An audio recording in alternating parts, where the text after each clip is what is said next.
அன்னைக்கு காலையில இருந்து அந்த காட்டுல கடுமையான மழை பெஞ்சுக்கிட்டு இருந்தது. அந்த காட்டுல இருந்த மலைப்பகுதியில வாழ்ந்துகிட்டு இருந்த கழுகு தன்னுடைய கூட்டுல நனைஞ்சுக்கிட்டு உட்காந்துருந்தது.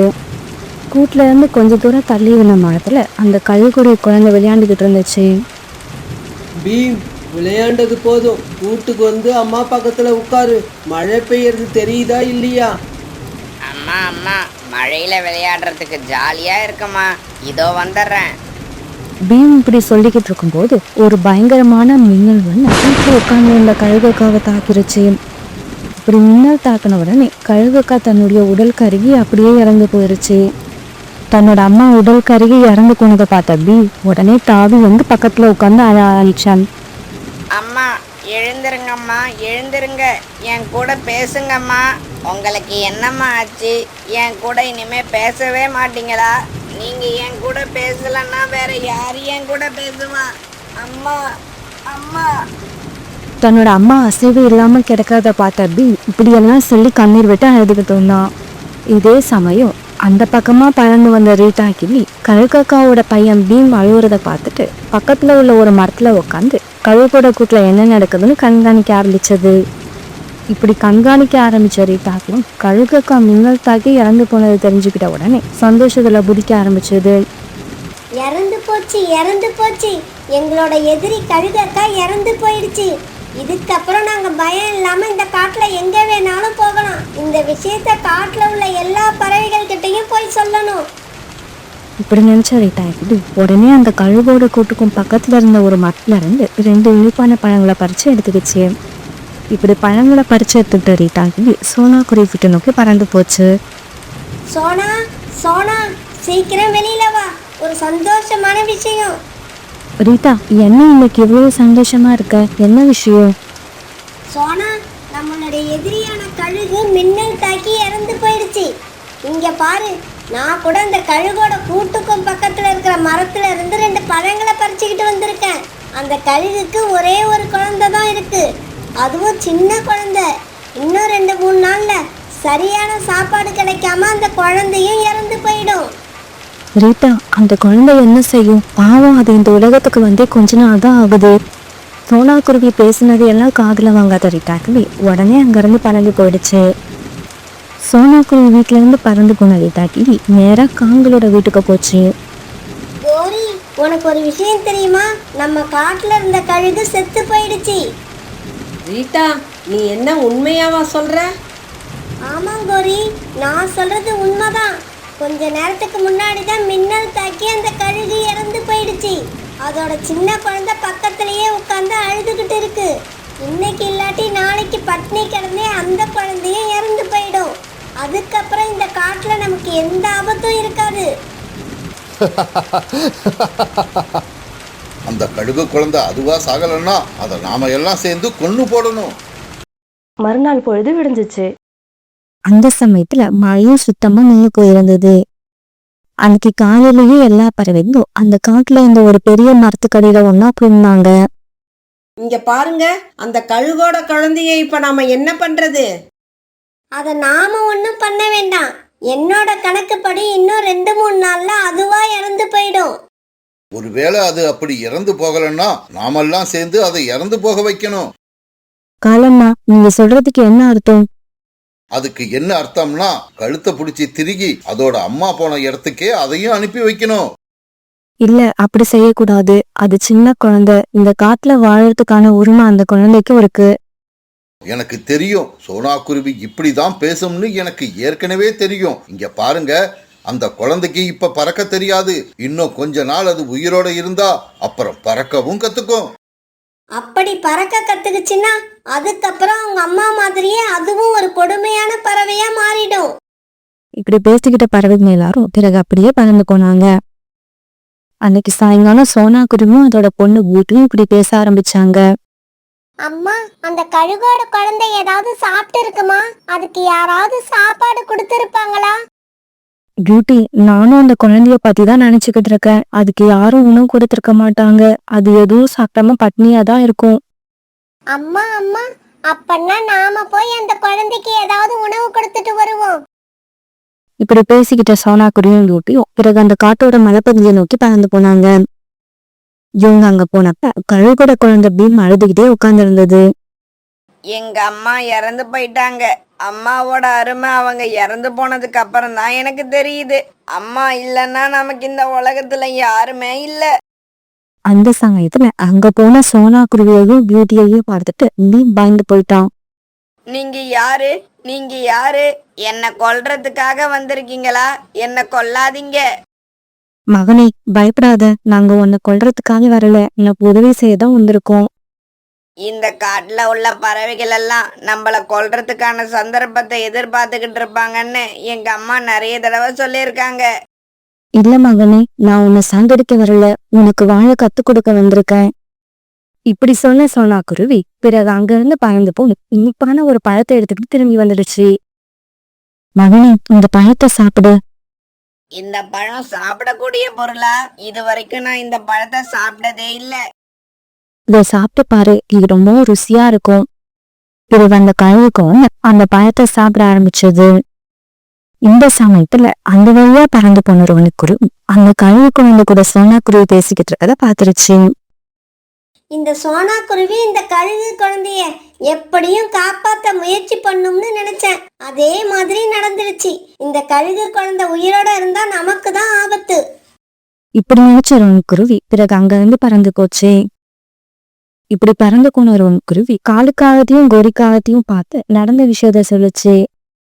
இங்க பாருங்க, அந்த சோனா குருவி அந்த கழுகு குழந்தைக்கு பழம் சாப்பிட கத்து கொடுக்குது.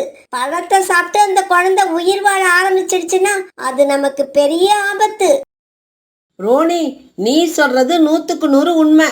நானும் காலேஜியும் போய் இப்பவே இந்த சோனா குருவியை பாக்குறோம்.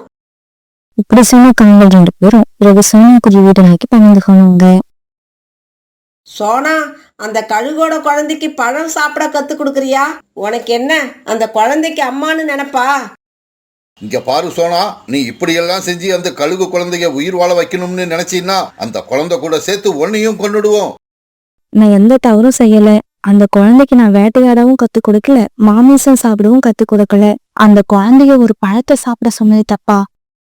அந்த குழந்தை உயிரோட இருந்துச்சுன்னா இன்னும் கொஞ்ச நாள்ல மாமிசம் சாப்பிட அதுவா கத்துக்கும். இங்க பாருங்க, எதுக்கு வழவழன்னு பேசிக்கிட்டே இருக்கீங்க? சோனா, இதுக்கப்புறம் நீ அந்த மலைப்பகுதிக்கு போய் அந்த குழந்தைய சந்திச்சன்னா உன்னை நாங்க இந்த காட்டை விட்டே விரட்டி விட்டுடுவோம். ஜாக்கிரதை. இப்படி சொல்லிட்டு காங்கள் 2 பேரும் அங்கிருந்து பறந்து போயிட்டாங்க. மறுநாள் பொழுது விடிஞ்சிச்சு. மறுநாள் எல்லா பறவையும் சேர்ந்து அந்த காட்டுல இருந்த ஒரு பெரிய மரத்தடியில பஞ்சாயத்தை கூட்டினாங்க. இங்க பாரு சோனா, நாங்க எல்லாம் சேர்ந்து ஒரு முடிவு பண்ணியிருக்கோம். அதனால நீ அந்த கழுகு குழந்தைய காப்பாத்தணும்னு நினைச்சன்னா இந்த காட்டுல உனக்கு இடம் கிடையாது. நீ இப்பவே இந்த காட்டை விட்டு வெளியே போகலாம்.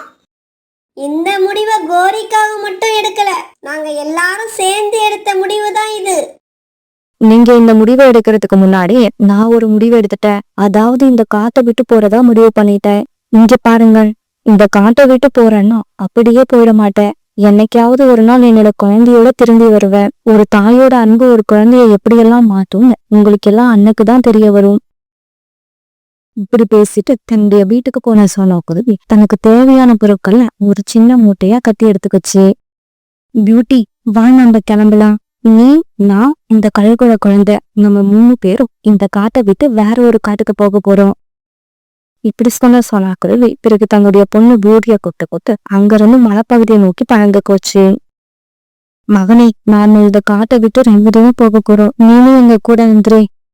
அம்மா, நாம எங்கம்மா போக போறோம்? இங்க பாரு, அம்மாவும் உன்னுடைய அக்கா பியூட்டியும் எங்க போறோம் அங்கதான் நீயும் வரணும். வா, நாம எல்லாரும் வேற காட்டுக்கு போய் சந்தோஷமா வாழலாம். சோனா குருவியும் பியூட்டியும் பேசினது கேட்ட பீமோட கண்கள்ல இருந்து கண்ணீர் வர ஆரம்பிச்சது. நான் உங்க கூட வர தயாரா இருக்கேன். ஆனா எனக்கு பறக்க தெரியாதே. அத பத்தி நீ கவலைப்படாத, உன்னை எப்படி அனுபவிச்சுட்டு போகணும்னு எனக்கு தெரியும். பிறகு பீமை தூக்கிட்டு சோனா குருவி பறந்துட்டு சோனா குருவி எடுத்துட்டு வந்த சின்ன மூட்டையை தூக்கிட்டு பியூட்டி பறந்து போச்சு. ஒரு தூய்மையான தாய் அன்பு எப்படி இருக்குன்றதுக்கு உதாரணமா சோனா குருவியோட நடவடிக்கை இருந்துச்சு. நண்பர்களே, சோனா குருவியோட இந்த முடிவு சரியா தவறா? உங்களோட கருத்துக்களை கண்டிப்பா எனக்கு தெரியப்படுத்துங்க. அந்த காட்டுல வாழ்ந்த பறவைகள் எல்லாரும் சாப்பிட உணவு கிடைக்காம கஷ்டப்பட்டுக்கிட்டு இருந்தாங்க. இதனால உணவு தேடி இங்கேயும் அங்கேயும் அலைஞ்சு திரிஞ்சாங்க. இந்த சமயத்துல கோரிக்காவல் தனக்கு கிடைச்ச ஒரு சோளத்தை எடுத்துக்கிட்டு வேகமா பறந்து வந்துகிட்டு இருந்தது. இந்த சமயம் பார்த்து நம்ம கண்ணுல எந்த பறவையும் மாட்டவே இல்ல. யாரையாவது பார்க்க வச்சுட்டு சாப்பிட்டாதானே நமக்கு ஒரு கெத்தா இருக்கும். இப்படி யோசிச்சுக்கிட்டே பறந்து வந்த கோரிக்காவும் புறாவும் ரீட்டாக்கிலையும் ஒரு இடத்துல உட்காந்துருக்கத பார்த்துட்டு அங்க போச்சு. இப்படி போன கோரிக்காவும் அவங்களுக்கு எதிரில உட்காந்து அந்த சோளத்தை சாப்பிட ஆரம்பிச்சது. கோரி, எங்களை பார்க்க வச்சுக்கிட்டு நீ மட்டும் சாப்பிடுறியே, இது நல்லா இருக்கா? எங்களுக்கும் கொஞ்சம் சோளம் கொடு. இங்க பாருங்க நண்பர்களே, எனக்கு பாதி சோளம் போதும். அதனால நான் பாதி சோளத்தை சாப்பிட்டுட்டு மீதி பாதியை உங்களுக்கு கொடுக்கறேன். இப்படி சொன்ன கோரிக்காவும் பிறகு மறுபடியும் சோளத்தை சாப்பிட ஆரம்பிச்சது. கோரிக்காவை இப்ப பாதி சோளத்தை சாப்பிட்டு முடிச்சிருச்சு. கோரி, அந்த சோளத்தை என்கிட்ட கொடு. நானும் ரீட்டா கிளியும் அதை ஆளுக்கு பாதியா எடுத்துக்கிறோம். அடடா நண்பர்களே, என்னை மன்னிச்சிடுங்க. இந்த மீதி பாதியை நான் வீட்டுக்கு எடுத்துட்டு போகணும். இந்த பாதி சோளத்தை எதிர்பார்த்து வீட்டுல காலுஜி காத்திருப்பாரு. இப்படி சொன்ன கோரிக்காவும் பிறகு அந்த சோளத்தை தூக்கிட்டு தன்னோட வீட்டுக்கு பறந்து போச்சு. கோரிக்காவும் கடைசியில தன்னோட புத்திய காட்டிடுச்சு. கடைசியில இப்படிதான் நடக்கும்னு நான் ஏற்கனவே எதிர்பார்த்தேன். அதே மாதிரி நடந்துடுச்சு. காலுஜி, புறாவும் ரீட்டாக்கிலையும் நான் சோளம் கொடுப்பேன்னு ரொம்ப எதிர்பார்த்தாங்க. ஆனா நான் சோளத்தை கொடுக்காம எடுத்துக்கிட்டு கிளம்பின உடனே அவங்க முகம் போன போக்க பார்க்கணுமே, அதை நினைச்சா எனக்கு இப்பவும் சிரிப்பு வருது. அப்படியா? அந்த காட்சியை பார்க்க முடியாததை நினைச்சு எனக்கு ரொம்ப வருத்தமா இருக்கு. அன்னைக்கு சாயங்காலம் சோனா குருவியை சந்திச்ச புறாவும் ரீட்டாக்கிலையும் காலையில கோரிக்காவும் தங்களை ஏமாத்தினதை சொல்லி வருத்தப்பட்டாங்க. இங்க பாருங்க, கோரியக்காவை பத்தி உங்களுக்கு நல்லாவே தெரியும். அப்புறம் எப்படி பாதி சோளத்தை உங்களுக்கு கொடுப்பாங்கன்னு நீங்க எதிர்பார்த்தீங்க? என்ன பண்றது, எனக்கு வந்த பசி அப்படி. ஏதாவது சாப்பிட கிடைக்காதான்னு நினைச்சுக்கிட்டு இருந்த எனக்கு அந்த சோளத்தை பார்த்த உடனே அதை சாப்பிட ஆசை வந்துடுச்சு. சோனா, நமக்கெல்லாம் சாப்பிட எதுவுமே கிடைக்காத போது கோரிக்காகத்துக்கு மட்டும் சோளம் எங்க இருந்து கிடைச்சிருக்கோம்? புராணா, காங்கள் 2 பேரும் நல்லா திருட தெரிஞ்சவங்க. அதனால கண்டிப்பா இவங்க அந்த சோளத்தை இங்க இருந்து திருடிதான் கொண்டு வரணும். இப்படியே சில நாட்கள் நகர்ந்துச்சு. ஒரு நாள் காங்கள் 2 பேரும் எங்கேயோ பறந்து போறத ஒரு மரத்துல உட்கார்ந்து இருந்த புறா பார்த்துருச்சு. உடனே புறாவும் காங்கள் பின்னாடியே பறந்து போச்சு. இப்படி பறந்து போன காங்கள் விவசாயியோட வயலுக்கு போய் அங்க விளைஞ்சிருந்த சோளத்தை பறிச்சு சாப்பிட ஆரம்பிச்சாங்க. ஓஹோ, காகங்களே, இங்க இருந்துதான் சோளத்தை எடுத்துக்கிட்டு வரீங்களா? இப்படி வயிறு நிறைய சோளத்தை சாப்பிட்டு முடிச்ச உடனே கோரிக்காகும் ஒரு மரத்துக்கு பின்னால ஒளிஞ்சிருந்த புறாவை பார்த்துருச்சு. ஏய் புறா, அங்க மறைஞ்சு உக்காந்து எதுக்காக எங்களையே பார்த்துக்கிட்டு இருக்க? பிறகு புறாவும் காங்கள் இருக்கிற இடத்துக்கு பறந்து போச்சு. எனக்கு ரொம்ப பசிக்குது. நானும் ஒரு சோளத்தை பறிச்சு சாப்பிட்டுக்கிறேன். முடியாது, இது நாங்க கண்டுபிடிச்ச இடம். நாங்க மட்டும்தான் இங்க சாப்பிடுவோம், வேற யாரும் சாப்பிடக்கூடாது. ஆனா புறா காங்கள் சொன்னதை கேட்காம ஒரு சோளத்தை பறிச்சு சாப்பிட ஆரம்பிச்சது. உடனே அங்கிருந்து பறந்து போய் ஒரு மரத்து மேல உட்கார்ந்த காங்கள் 2 பேரும் வேக வேகமா கத்த ஆரம்பிச்சாங்க. காங்கள் இப்படி கத்துற சத்தத்தை கேட்ட விவசாயி உடனே அந்த இடத்த நோக்கி நடந்து வந்தாரு. யார் அது? என்னோட வயல்ல யாரு சோளத்தை திருடி திங்கிறது? விவசாயி இப்படி சத்தம் போட்ட உடனே காங்கள் அங்கிருந்து பறந்து போயிட்டாங்க. இந்த சமயத்துல புறா தன்னுடைய வயல்ல உட்காந்து சோளம் சாப்பிட்டுட்டு இருக்கத பார்த்த விவசாயி புறாவை அடிக்கிறதுக்காக ஒரு கல்லை கையில எடுத்தாரு. விவசாயி கீழே குனிஞ்சு கல்லை எடுக்கிறத பார்த்த புறா உடனே அந்த இடத்த விட்டு பறந்து போயிடுச்சு. காலுஜி, இந்நேரம் அந்த விவசாயி புறாவை பிடிச்சி கட்டி போட்டு இருப்பாரு. கட்டி போட்டதோட விட்டுற மாட்டாரு. கம்பெடுத்து அந்த புறாவை அடி அடின்னு அடிச்சுக்கிட்டு இருப்பாரு. இந்த சமயத்துல புறாவும் அங்க வந்து உட்கார்ந்தது. காகங்களே, எதுக்காக நீங்க சத்தம் போட்டு அந்த விவசாயிய கூப்பிட்டீங்க? இன்னும் கொஞ்ச நேரம் நான் தாமதிச்சிருந்தா அந்த விவசாயி கையில வச்சிருந்த கல்லால என்ன அடிச்சிருப்பாரு. புறா, நாங்க சத்தம் போட்டதே உன்னை அந்த விவசாயி கிட்ட மாட்டி விடுறதுக்காக தான். என்ன பண்றது, நீ எப்படியோ தப்பிச்சிட்ட. இங்க பாரு புறா, இதுக்கப்புறம் எங்க பின்னால வராத. அப்படி வந்தீன்னா அடுத்த தடவை ஒண்ணு அந்த விவசாயி கிட்ட கண்டிப்பா மாட்டி விட்டுருவோம். காகங்களே, அவ்வளவு சீக்கிரமா ஏமாந்துருவன்னு நினைக்காதீங்க. அதே சமயம் என்ன அந்த விவசாயி கிட்ட மாட்டி விட நினைச்ச உங்களை நான் சும்மா விட மாட்டேன். இப்படி சொன்ன புறா பிறகு அங்கிருந்து பறந்து போயிடுச்சு. இப்படியே சில நாட்கள் நகர்ந்துச்சு. ஒரு நாள் கோரிக்காகத்தோட வீட்டுக்கு கோரிக்காகத்தோட அம்மா வந்திருந்தாங்க. கோரி, எனக்கு ரொம்ப பசிக்குது, சாப்பிட ஏதாவது இருந்தா கொடு. அம்மா, நம்ம வீட்ல எதுவும் சாப்பிட இல்ல. அடப்பாவிகளா, அப்புறம் பசிச்சா என்னதான் பண்ணுவீங்க? அம்மா, இங்க ஒரு விவசாயியோட வயல் இருக்கு. எங்களுக்கு பசிக்கிறப்ப அங்க போய் என்ன விளைஞ்சிருக்கோ அதை பறிச்சு சாப்பிடுவோம். இப்ப அந்த விவசாயி சோளம் பயிர் பண்ணிருக்காரு. அப்படியா? கோரி, சோளம்னா எனக்கு ரொம்ப பிடிக்கும். நீங்க போறப்ப என்னையும் அழைச்சிக்கிட்டு போங்க. அத்தை, கவலைப்படாதீங்க, உங்களை இப்பவே அங்க அழைச்சிக்கிட்டு போறோம்.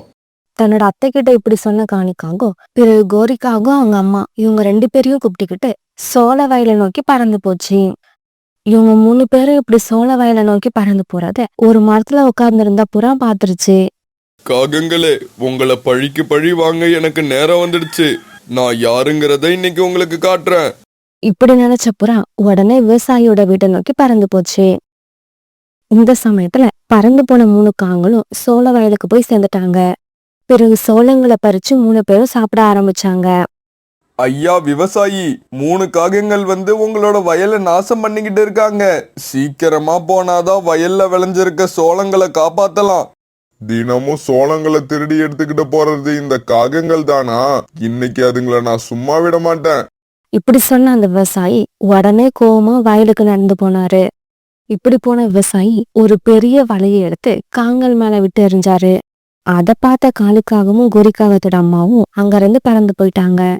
ஆனா கொஞ்சம் அலட்சியமா இருந்த கோரிக்காகம் அந்த வலையில மாட்டிக்கிச்சு. மாப்பிள்ள, எப்படியாவது என்னோட பொண்ணை காப்பாத்துங்க. அத்தை, இப்ப நான் கோரியை காப்பாத்த போனேன்னா அந்த விவசாயி என்னையும் பிடிச்சு வச்சுப்பாரு. உடனே புறா இப்ப அந்த இடத்துக்கு பறந்து வந்துச்சு.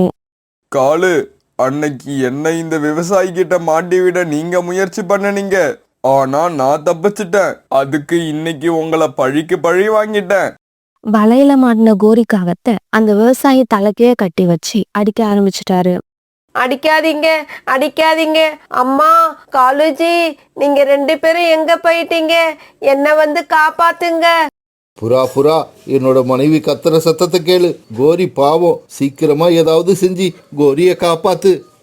இங்க பாருங்க, இப்ப என்னால எதுவும் செய்ய முடியாது. கோரிய தப்பிக்க வைக்கணும்னா அது சோனா குருவியால மட்டும்தான் முடியும். பிறகு புறாவும் காலுக்காகவும் சோனா குருவி கிட்ட பறந்து போனாங்க. நடந்தது எல்லாத்தையும் கேட்ட சோனா குருவி இப்படி பேச ஆரம்பிச்சது.